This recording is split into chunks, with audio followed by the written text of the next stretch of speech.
દેશમાં ઉનાળાની સાથે સાથે અનેક રાજ્યોમાં વરસાદ પણ જોવા મળી રહ્યો છે, ત્યારે હવામાન વિભાગે 12 રાજ્યોમાં ભારે વરસાદનું એલર્ટ જાહેર કર્યું છે. ચોમાસું સમય પહેલા કેરળ પહોંચી ગયું છે અને તેના જ કારણે તમિલનાડુમાં પણ ભારે વરસાદ થઈ રહ્યો છે. ચોમાસાએ કર્ણાટકના મોટાભાગના વિસ્તારોને આવરી લીધા છે. વળી ઉત્તર ભારતના શહેરો આકરી ગરમી સહન કરી રહ્યા છે, જ્યારે દક્ષિણના રાજ્યોમાં ભારે વરસાદ થઈ રહ્યો છે. તો હવામાન વિભાગે 12 રાજ્યોમાં ભારે વરસાદનું એલર્ટ જાહેર કર્યું છે.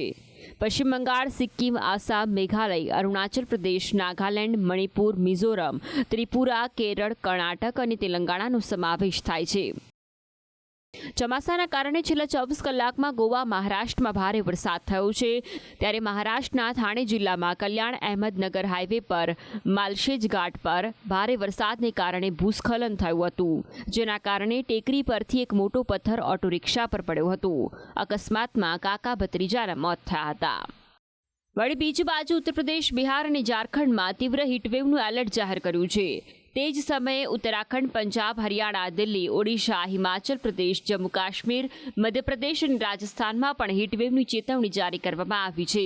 તેવામાં આ રાજ્યોમાં ક્યારે ચોમાસું પહોંચશે તેની વાત કરીએ તો મધ્યપ્રદેશમાં 15થી 21 જૂન, ઉત્તર પ્રદેશમાં 18થી 25 જૂન, ઉત્તરાખંડમાં 20થી 28 જૂન, હિમાચલ પ્રદેશમાં 22 જૂન, લદ્દાખ, જમ્મુ 22થી 29 જૂન અને દિલ્હીમાં 27 જૂન.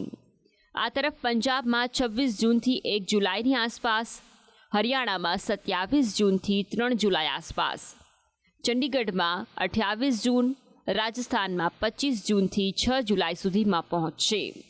બ્યુરો રિપોર્ટ, સંદેશ ન્યૂઝ.